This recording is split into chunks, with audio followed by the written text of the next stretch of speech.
Hello, welcome to the Southern Bible Thumper channel.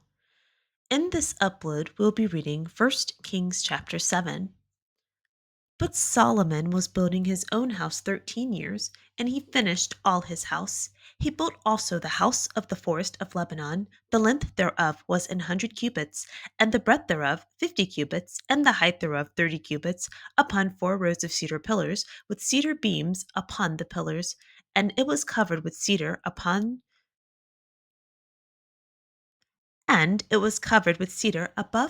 the beams that lay on 45 pillars, 15 in a row. And there were windows in 3 rows, and light was against light, and 3 ranks. And all the doors and posts were square with the windows, and light was against light in 3 ranks. And he made a porch of pillars. The length thereof was 50 cubits, and the breadth thereof 30 cubits. And the porch was before them, and the other pillars and the thick beam were before them. And then he made a porch for the throne, where he might judge, even the porch of judgment, and it was covered with cedar from one side of the floor to the other. And his house where he dwelt had another court within the porch, which was of the like work. Solomon made also an house for Pharaoh's daughter, whom he had taken to wife, like unto this porch. All these were of costly stones, according to the measures of hewed stones, sawed with saws, within and without, even from the foundation unto the coping, and so on the outside toward the great court. And the foundation was of costly stones, even great stones, stones of 10 cubits, and stones of 8 cubits, and above were costly stones, after the measures of hewed stones and cedars. And the great court round about was with 3 rows of hewed stones, and a row of cedar beams, both for the inner court of the house of the Lord, and for the porch of the house. And King Solomon sent and fetched Hiram out of Tyre. He was a widow's son of the tribe of Naphtali, and his father was a man of Tyre, a worker in brass, and he was filled with wisdom and understanding and cunning to work all works in brass. And he came to King Solomon and wrought all his work. For he cast 2 pillars of brass of 18 cubits high apiece, and a line of 12 cubits did compass either of them about. And he made 2 chaptiers of molten brass to set upon the tops of the pillars. The height of the one chaptier was 5 cubits, and the height of the other chapiter, I think that word is chapiter.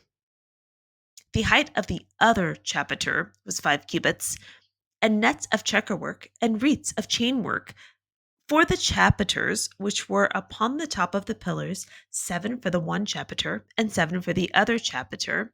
And he made the pillars, and 2 rows round about upon the one network to cover the chapiters that were upon the top with pomegranates, and so did he for the other chapiter.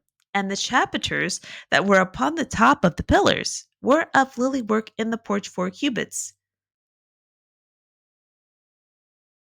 And the chapiters upon the 2 pillars had pomegranates also, above, over against the belly, which was by the network. And the pomegranates were 200 in rows, round about upon the other chapiter. And he set up the pillars in the porch of the temple, and he set up the right pillar, and called the name thereof Jashin. And he set up the left pillar, and called the name thereof Boaz. And upon the top of the pillars was lily work. So was the work of the pillars finished. And he made a molten sea, 10 cubits from the one brim to the other. It was round all about, and its height was 5 cubits, and a line of 30 cubits did compass it round about. And under the brim of it round about there were knops compassing it, 10 in a cubit, compassing the sea round about. The knops were cast in 2 rows when it was cast. It stood upon 12 oxen, 3 looking toward the north, and 3 looking toward the west, and 3 looking toward the south, and 3 looking toward the east. And the sea was set above upon them, and all their hinder parts were inward, and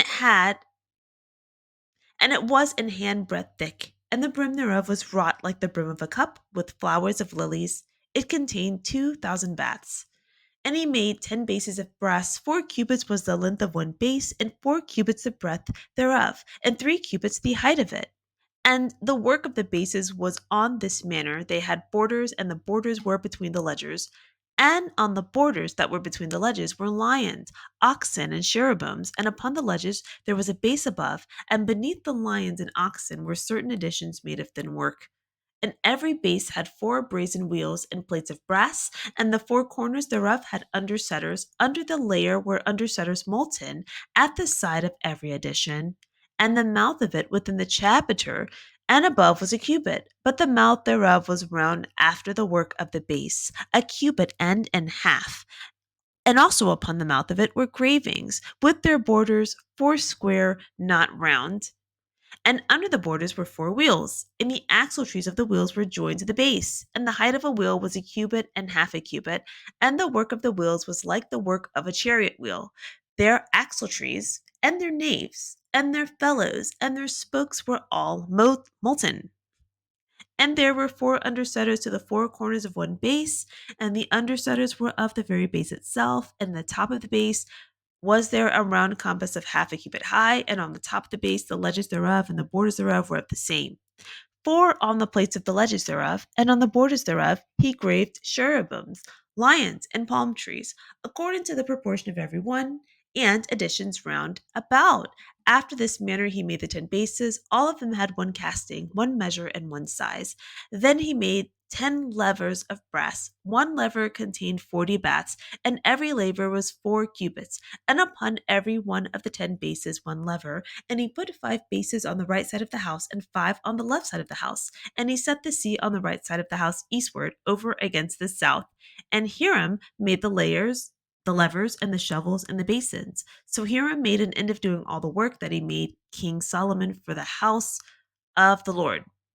The 2 pillars and the 2 bowls of the chapiters that were on the top of the 2 pillars, and the 2 networks to cover the 2 bowls of the chapiters which were upon the top of the pillars, and 400 pomegranates for the 2 networks, even 2 rows of pomegranates for one network to cover the 2 bowls of the chapters that were upon the pillars, and the 10 bases, and 10 lavers on the bases, and one seat, and 12 oxen under the seat, and the pots, and the shovels, and the basins, and all these vessels which Hiram made to King Solomon for the house of the Lord were of bright brass.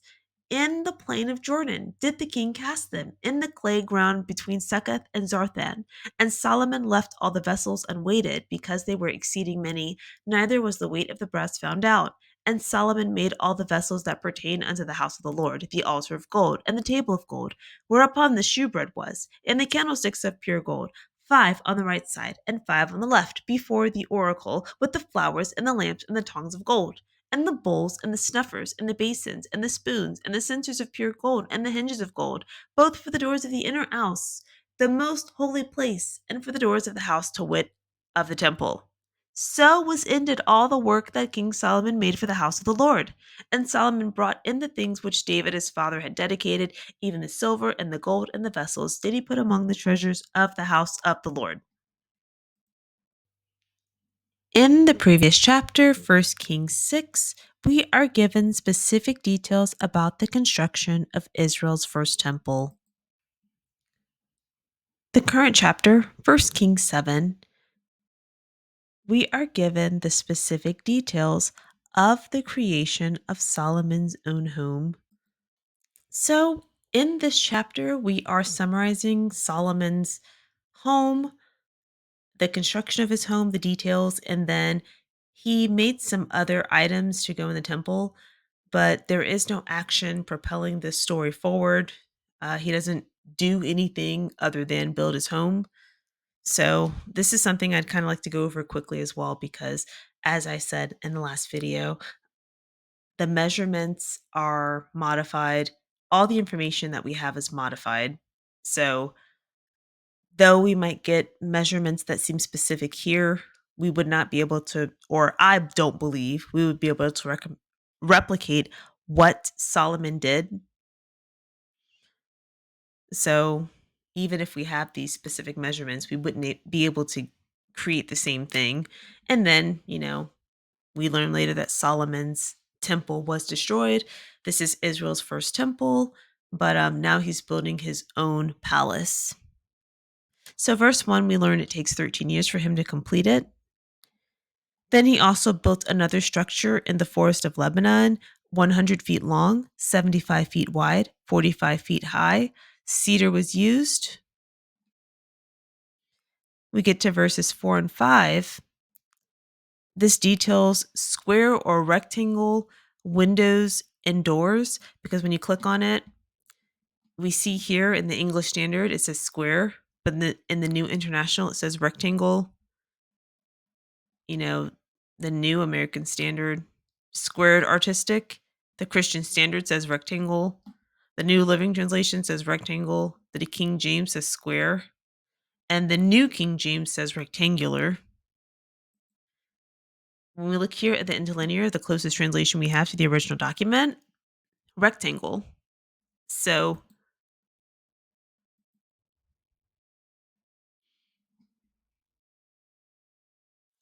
there's nobody alive today that was here to be able to confirm if they were rectangles or squares for the windows and doors. We get to verse 6. We have a porch of pillars, or a hall, 75 feet long, 45 feet wide. Verse 7, the porch of judges. So it was his throne room. So he was going to sit to hear disputes and make judgments. So it was, there was cedar. He also built a living quarters for Pharaoh's daughter, whom he had married by this point. We get to verses 9 through 12. All of these foundation was made with costly stones, hewed stones, or cedar.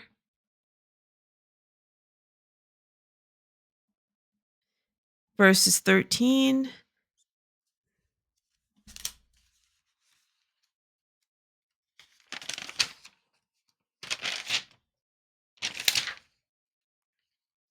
Through 40, because this is just so King Solomon asked, and this is also a different name. Okay, as you see, 1 Kings 7:13, King Solomon sent for a man to help him with stone cutting, craftsmanship. So we look at the English Standard, his name is Hiram, but we look in the New International, his name is Huram. Hiram, Huram, Hiram, Huram. Just something to notice, because this just helps us to understand what attitude we ought to have. Not an attitude of just disbelief towards the Bible, but we're supposed to approach this with an open mind, ready to find whatever is in the Bible instead of having a preconceived notion of what we think God is and what the Bible says. Because once you start reading, you'll see that what we're reading about in the Bible is a different entity than what we've been told. So when we look at these little language differences, translation discrepancies where they don't match up, just understand there's a lot of human intervention goes into the translation of this work. So in verse 13 and on, Hiram comes. Okay, so he helps Solomon with his work. He casts bronze pillars 27 feet tall. I really don't want to say the word capitals again. I feel like that was quite a bit. So he created some um, artistic contributions. Then verse 23, a great round basin. We know about the 12 bronze oxen. Extremely detailed information.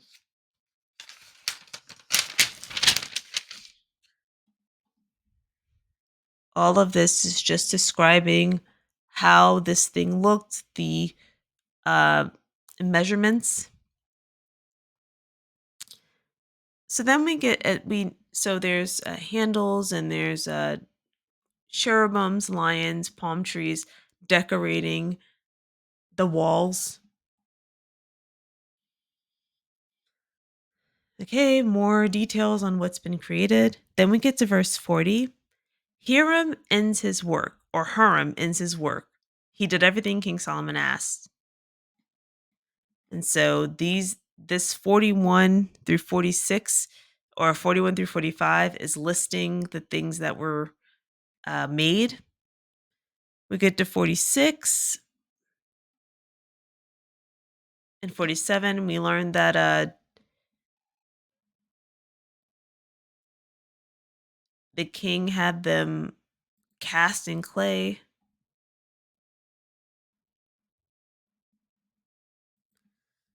Okay, so he modified these creations as well. And then it says Solomon didn't weigh them because there were so many. So the bronze couldn't be measured. 47 through 51. Solomon creates his own vessels, contributions for the temple.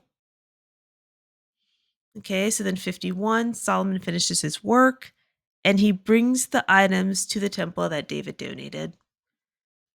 So I will say that this chapter did take some mental energy to get through because these measurements, in my opinion, are not the most exciting information to read. But I am so grateful that both Rumble and YouTube allows a platform for channels like this to exist. I am just so grateful that I'm I'm the one that's the vessel being used to do this. So I am very happy. I'm very grateful. I hope you decide to like, comment, and subscribe. I would like to get some discussion going or you know, I'm working on being a little bit more nice. So it would be nice to get some engagement. But if not, I just hold on to David. David was anointed. He was anointed to be king of Israel, but his own people did not want him there. Also, we got to remember when God was saving people, he tried in Genesis 19, he could only save 8. Or Genesis, that was the flood. I'm sorry, the flood of Noah. He could only save 8 people. After that, in Sodom and Gomorrah, he could only save 3 people. Then when we get to the children of Israel, he could save no one, not even Moses.